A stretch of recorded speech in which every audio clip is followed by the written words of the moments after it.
আমরা ফিতরা টাকা দিয়ে দিলে যা আদায় হবে কিনা নাকি খাদ্যই দিতে হবে, এটা নিয়ে আমরা বিশেষ করে যেইভাবে কড়াকড়ি করি এবং যেভাবে বাড়াবাড়ি করি, এটা কোনো কোনো ক্ষেত্রে সীমালঙ্ঘনের পর্যায়ে চলে যায়। এটা আমাদের করা উচিত না।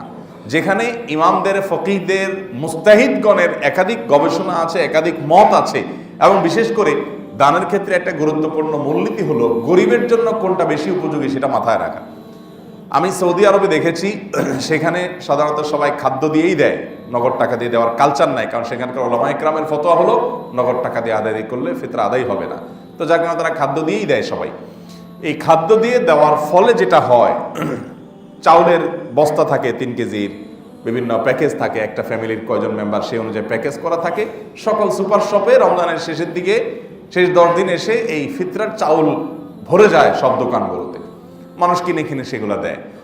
তো সেখানে এমনি গরিবের সংখ্যা কম, আবার দেখা যায় সবাই মিলে এক আইটেম দেয় চাল। তো এরকম অনেক গরিব আছে যে পিক আপ নিয়ে এসে মসজিদের সামনে বসে,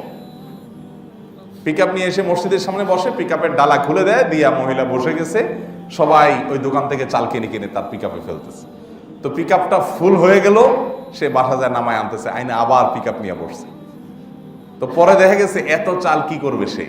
তো ওখানে প্রবাসী বাঙালি, ইন্ডিয়ান যারা থাকে, তারা দেখা যায় ওই দানকারী হয়তো 20 রিয়াল দিয়ে চালটা কিনে দিল, ওই মহিলা সেটা 5-7 রিয়াল 8 রিয়াল যা পাইলো বিক্রি করে দিল। তাহলে এটা দেখি গরিবের লাভ হলো না ক্ষতি হলো? গরিবের তো লাভ হলো না। তো এইরকম পরিস্থিতি কিন্তু, এটা কিন্তু বাস্তবতা। যখন সবাই মিলে একটা আইটেম দিবে, তখন কি হবে? গরিবের প্রয়োজন পূরণ হবে না, গরিব আর অর্ধেক দামে পাবে।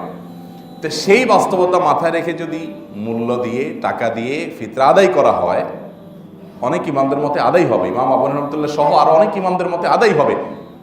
এবং তাবেঈদের মধ্যে সম্ভবত হাসান বসরি রাহমাহুল্লাহ, গতকাল রাতে আমি দেখেছি, উনি সহ আর অনেক বড় বড় তাবেঈদের মত যে গরিবের জন্য যেটা বেশি উপযোগী সেটা দিলে আদায় হবে। এখানে উদ্দেশ্য হলো গরিবকে উপকৃত করা, যদিও মূল উদ্দেশ্য খাদ্যদান কর্মসূচি। কিন্তু যদি আপনি সরাসরি খাদ্য দিতে পারেন, তার কি নিড আছে সেটা জেনে আপনি খাদ্যটা দিতে পারলেন, তো সেটা হলো সোনার উপর সোহাগা, সবচেয়ে বেটার, যেটা আমি নিজে করার চেষ্টা করি আলহামদুলিল্লাহ। আমি সাধারণত যেটা করি প্রতি বছর, জাস্ট অভিজ্ঞতা শেয়ার করা, আমরা চাইলে আমল করতে পারি যে কোনো একটা গরিব পরিবারকে বেছে নিয়ে সেই পরিবারে যা যা মূল খাদ্য আছে, হয়তো ধরুন 10 কেজি চাউল, 2টা মুরগি, কিছু সেমাই, কিছু চিনি, যা যা ঈদের দিন একটা পরিবারে লাগে, 1-2 কেজি আতপ চাল, সব কিছু কিনে একটা পরিবারকে সম্পূর্ণ কমপ্লিট একটা প্যাকেজ দেওয়া। ইসলাম আপনাকে এটা বাধ্য করে না, এটা নিজে থেকে আপনি আরো বাড়িয়ে দিলেন, যাতে করে একটা পরিবার ঈদের দিন খুব আনন্দ করে খেতে পারে।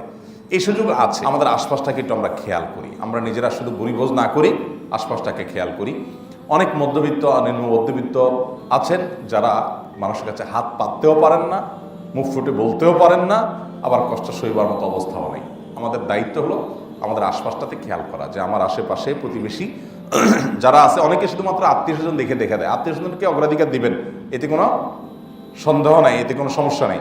কিন্তু আত্মীয়-স্বজনের পাশাপাশি প্রতিবেশীদের প্রতি আমাদের বিশেষ খেয়াল থাকতে হবে, সেটা আমরা যেন করার চেষ্টা করি। আল্লাহ আমাদের সবাইকে তৌফিক দান করুন।